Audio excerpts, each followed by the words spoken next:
All right, so now we are at the point. We have given you most of all of our wisdom, not all of it, but now it's your turn to ask questions, provide your perspective. If you have any best practices that you'd like to share with the rest of the BLM that it's watching, then this is the time to do that. And the phone number, the fax number, the email or text address are now on your screen.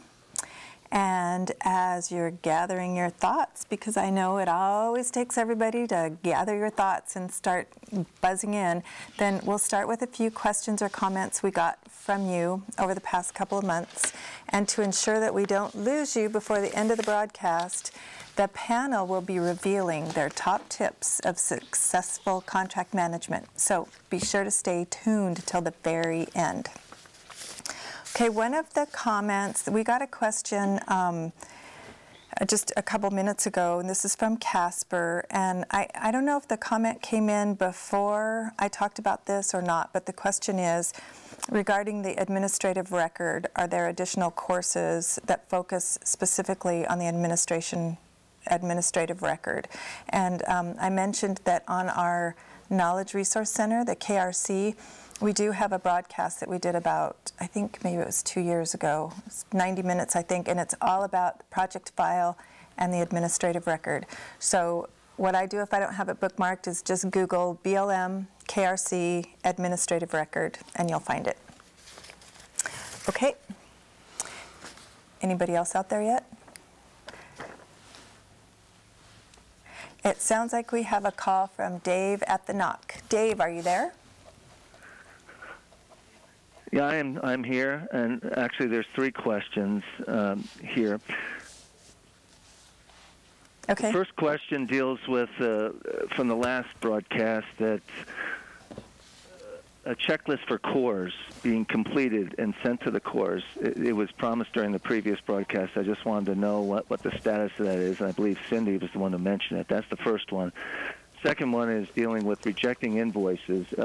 It's a cumbersome process, and there's various reasons for rejecting invoices, but there's got to be some better guidance in providing us cores how to reject the invoices and making sure they're sent to the proper person, because going through FBMS, I've had to do that a couple of times, and it looks like everything went through. Then I find out that it didn't go to the right person. So we need some additional guidance on that. And then the third question is, do contractors get paid for BLM delayed openings or early closures due to inclement weather?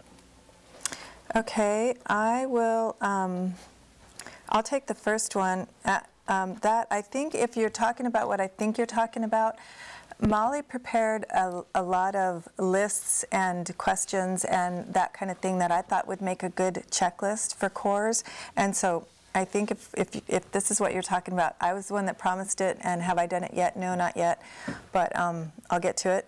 And can I give you a timeline? Let's say a week or 2. And what I would do is I'll post it to that KRC website, and then we'll send an email to everybody and tell you that it's there. That's the first question. Okay, the second question, a process for rejecting invoices. Do you want to take that one? I will. Hi, Dave.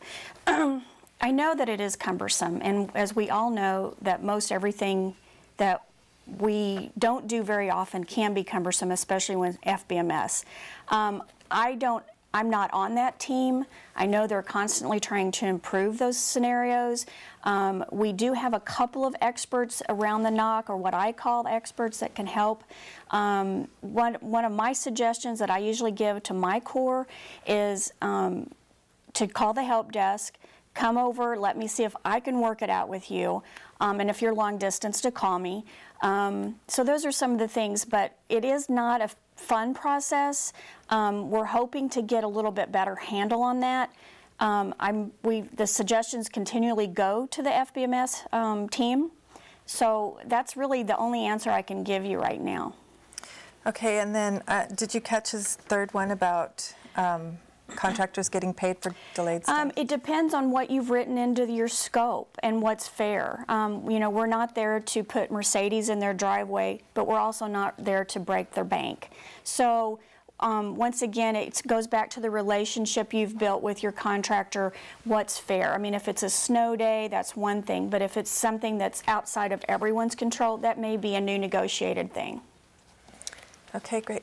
I hope that we answered your question. I heard that Dave hung up. Now we've got, I think it's Brian from Idaho. Brian, are you there? Yeah, we're here. This past year in spring of 2012, we had a large-scale wind energy project where we put it on hold or suspended the project. And the same day that we suspended the project, or our state director signed a letter issuing suspension of the project, the third-party contractor stopped paying. You know, they basically ceased all work on the project, so we got left hanging. And this is more for Cindy. I think maybe some of these more controversial projects, we should really look at what language we put into these agreements or the MOUs with our, where they're being paid by a proponent, because it did leave us hanging in a lot of ways. We had a lot of monitoring going on, a lot of different activities that are going on associated with the project that we were then being questioned by environmental concerns, et cetera, what was going to happen with those activities. Okay, I'm going to start that, to be very honest, I don't deal with third-party contracts. The contracts that I'm responsible for goes through the solicitor's office. So at that time, they suggest that we take language out or put it in. So I'm going to say that if you're doing some third-party agreements or MOUs, then maybe you need to run them through a solicitor's office. But I think Molly or Chris may be able to speak to that a little bit more on your avenues of. And this contract had been through the solicitors. It's something I inherited as a new manager. Sure. It was just it took an unexpected turn of events that we didn't feel. We felt we'd have a little bit of time to work with the proponent to wrap up the project. The one thing we did as a field office, we sent a formal request to the proponent of what we felt it would be monetarily would take our staff to mothball the project and to put it into a something that could be picked up in the future. But we didn't expect the quick turnaround that the company did. They were sending out emails that day, ceasing work. So Chris, I've worked with Chris before. Have you experienced this with any of your big external third-party paid contracts? We haven't had it to the same kind of degree, like where it's that immediate, but we have had similar things happen on other projects where, for example, the proponent revises the project to a great enough degree that they really need to go reconsider their contract, or maybe they want to go out and re-solicit for a new contractor. You know, in a situation like that, really the best advice is it really shows why you want to get everything lined out in your MOU ahead of time. If you think there's going to be ongoing monitoring or research that needs to be done to inform that analysis, really try to get that covered and put that contingency stuff in there, because it's ultimately, it's between kind of the proponent and that contractor what they're going to continue to commit to. But if they're doing a NEPA analysis that we are going to rely on, we need to do our best to get in those documents our expectations and have them continue to fund them in this event. Definitely can understand why the company might be reluctant to do that, but that's really where that MOU becomes a critical piece of the process. Does that answer it, Brian? To some extent. I mean, because you have to remember it's not really a financial obligation for them to continue paying. Right. I'm just asking the question, should we possibly put stronger language? Because, I mean, it was at our request that the project was postponed, and getting them to continue to pay for work, I'm just more asking for any suggestions. But I think that I would probably look at a future MOU from my standpoint and experiences. I've more brought it up just to share it with the group. Yeah, that's a good point. And maybe if anybody out there is listening that's experienced a similar thing, if you have some good language in an MOU, if you send it to me, then I can post it to that KRC website so that everybody can see it. That'd be great, Kathy. Thank you. You all have a good day. All right, thanks. And it doesn't sound like we have any other callers waiting, so let's take, here's a question from the last broadcast that was left over. The question is, how would you address a situation where an invoice has charged 80% of the task charges to the senior staff lead, but only 50% of the task has been completed, and a good amount of that work was done by junior level staff?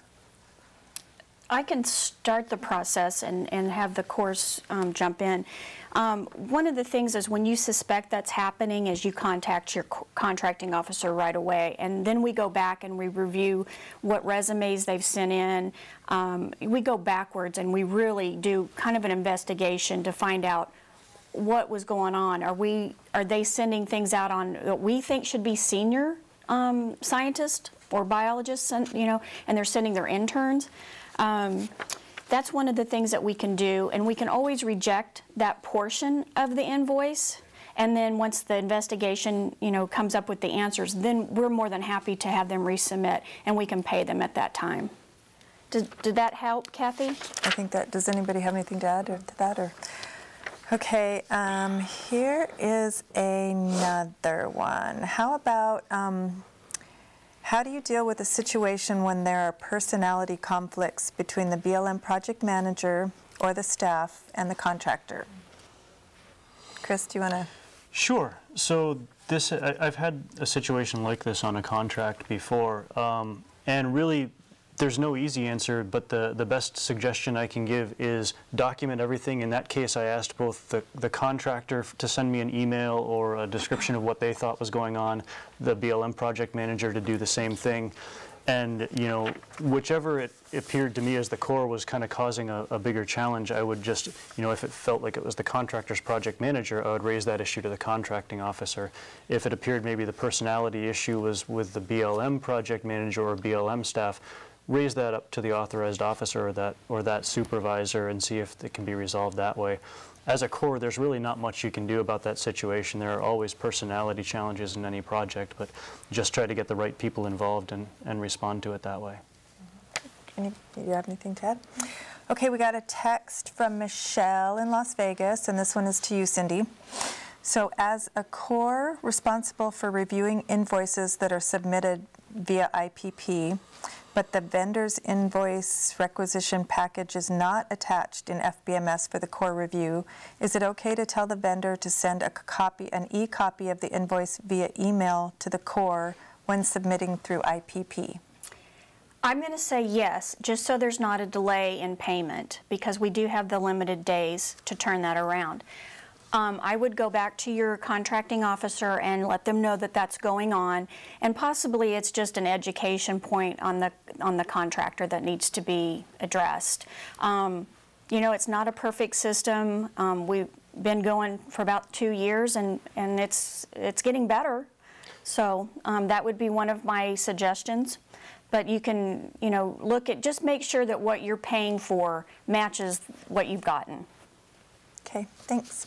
All right, we have a call from Grand Junction, I think from Colin. Hi, Kathy. Hi. I got 2 questions. We do a lot of third-party EAs here, and we've heard from our state office that maybe we don't need to do an MOU for those third-party EAs. I just wanted to get your thoughts on that. That's the first question. The second one is we normally do use an MOU, but we don't have a lot of clear language in there about your guidance on when we allow communications between the proponent and the contractor, and we usually allow unlimited communications between the contractor and the proponent without us being present if they're talking about the proposed action. And it sounds like you guys are recommending that we always be present for those communications. So can you give us a little more information about that? Okay. You want to speak to the MOUs? Yeah, I'll talk to the MOU, and maybe Molly can talk to the other part. As far as the MOU, it sounds like from what you've already said, you have some questions about the communication piece, and even though it's an EA and not necessarily an EAIS, I would look very carefully and consider the level of complexity, the degree of potential controversies, those types of things, who else is involved. It may be worth having that MOU in place if it's a little bit of a complicated EA, if it's likely to be potentially controversial, or if for any other reason you feel the need to maybe manage some of those expectations and set some kind of clear boundaries with you, the proponent, and the contractor. And one point I'd like to offer, Colin, on the MOUs is, in a third-party situation, absent an MOU, you really don't have any agreement in place with the proponent. So I feel like it leaves you a little bit naked. So I think MOUs are especially important for third-party contracts. On your question about BLM presence for communications, like I said, this varies widely from state to state, and it also varies considerably on EAs versus EISs. I don't see any major red flags with the proponent and the contractor having discussions when framing the proposed action. Like I said in the presentation, the proponent, their knowledge is quite useful in helping to make sure that we accurately identify the technical specifications, how they're going to construct, how they're going to demobilize, how they're going to operate. Where the real concern comes in, and where I think, and this is just my opinion, where I think it's especially important to have direct BLM oversight, is if there's any potential for the proponent and the contractor to interface in the effects piece of the project. Does that answer your question? Yeah, I think so. Thanks. Okay. Didn't sound completely convinced, but all right, I think we have time for maybe one more, maybe two. This is one that came in before, and it is, are there opportunities to periodically review contractor performance at periods that are separate from the invoices and the deliverables? And what advice can you provide regarding periodic contractor performance reports? Let me start that one, Kathy. Okay. That is a normal process within a construction project, that you kind of review what's going on and who's doing what and that kind of thing. In services, it's a little different, but you're more than welcome to ask for that. Just as long as you know that it's coming up, if the contractor, that is, if they know that that's what you're going to ask for. I've had a couple of experiences where my contract was getting a little bit off in the weeds, and I just said, let's start doing monthly progress reports. And that seemed to remedy what was going on. And it can be anything from them telling us what they did and us giving them some feedback with our disagreements, and then them kind of responding back saying, well, no, we actually did do that. And it usually works out okay. But yeah, you're more than welcome to ask for some sort of evaluation of how the contractor is doing. But ultimately, the performance of the contracts at the end of the closeout period, which we'll be talking about in broadcast 3. Okay, anybody else want to add to that? So can we have a couple other faxes that came in? Do you want to bring them to me, Andrew, or not yet? All right. Okay. All right, then how about, are there any penalties for schedule delays or incomplete tasks? I don't know about reading the whole thing. Chris and I discussed this the other day, that once again, if it's written in your proposal and their statement of work and how they reply, and it goes back to the relationship communication portions, I think a contractor knows when they're not doing a good job. But also, one of the things that I usually ask the BLM for is, what documentation do you really have? Because 9 times out of 10, that contractor is going to have every email, every delay, every single thing that we've talked to them about, sent them, and they can say, well, no, this is what I was going from. And it gets a little bit murky right there. But yeah, we can always withhold payment, reduce some of the payment, we can talk to them about it, things like that. Chris? Yeah, I agree. I mean, one of the things that is a challenge is a lot of times the contractor will have every single piece of communication well documented, and sometimes the BLM will not. And so if we feel we're not getting what we should be getting for what we're paying, until we know what it is we're not getting and why and what we need to do to get it, it's really hard for us to go forward. And even as a Corps, it's hard for me to go to the contracting officer and say, I need your support to go back to the contractor and get this redone, if I can't say why it's defective. And so again, document everything and be very clear about how it relates to the statement of work and why it isn't what we asked for. Okay. All right. It sounds like Dave is calling back again from the knock. Dave? Yes, thanks again for taking the call. I have two questions, and this may be more directed to Cindy. What is the maximum time in general to award a contract when the contracting officer receives an accepted statement of work, an independent government cost estimate from the Corps, and we're using a blanket purchase agreement contract, which already has pre-qualified contractors? That's the first one. And the second one is, we know that communication between the contracting officer and Corps is essential. When there's a contractor debriefing after an award, and this would be for non-selection, should the Corps be involved in the call or meeting with the contractor?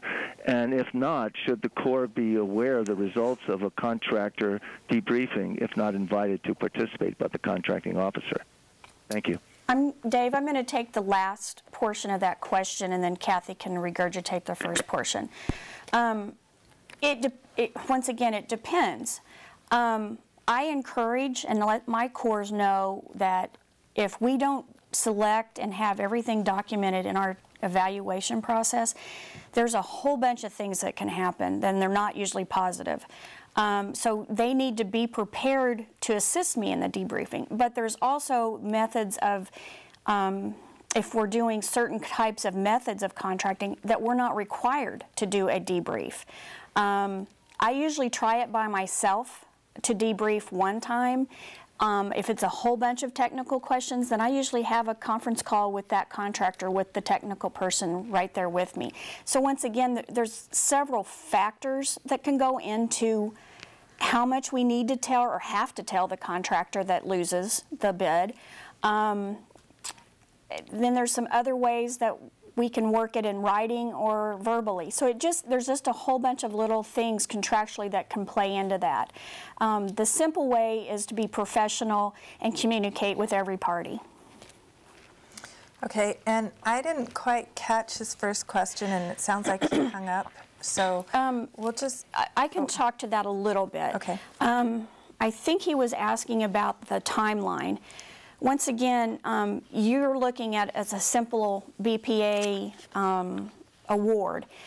Sometimes they are and sometimes they're not. I mean, I'm not real familiar with the scenarios. But different things, it goes back to broadcast 1 where there's different PALT times, and those are directed by the FAR.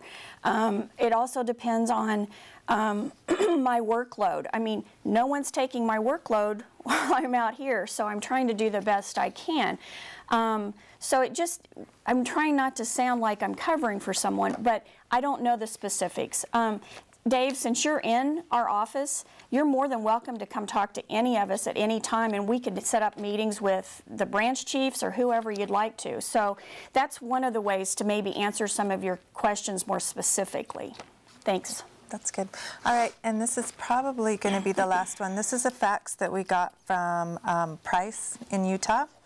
And I've heard this question a lot, actually.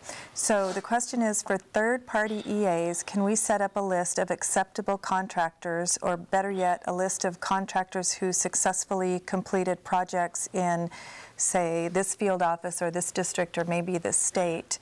And then also a second part of that is, how can we discourage future applicants from contracting with them? And I don't know if that's a dicey subject. Or... I'll do the last part once again first. Okay. I'm not real familiar with third party, but on any of the contracts that I utilize, it comes back to the past performance and the documentation that comes at the conclusion, because that does go not just within the DOI areas, it goes through multiple areas throughout the government. And instead of giving that contractor an A, you have the opportunity to give them a C. So that does, and that's one of the things that we do as contracting officers, is we search to see if there's anything out there that's negative, or the contractor's not paying their people or their bills and things like that before you even find out who the bidders are. So there's not a way that we can just say no, but, okay. So Chris? So I think it really depends on whether we're talking about third-party or first-party contracts. I think, as Cindy mentioned, we have a lot greater kind of span of control over first-party direct contracts. For third-party contracts, proponents are typically going to use a company that worked for them in the past, worked well for them, and got them where they believe they needed to be and did an adequate job. You know, they don't want to necessarily go and try somebody new if they don't have to. I think that's where it comes down to. If we, the BLM, have had bad experiences with that company, be involved in that selection process. On our last broadcast, we had a little debate about the degree to which we are involved in that, especially on something like an EA where it's a third party. That is some gray area, but I think the bottom line is the BLM's input is definitely valued. We may not get the contractor that we absolutely want every time in a third party.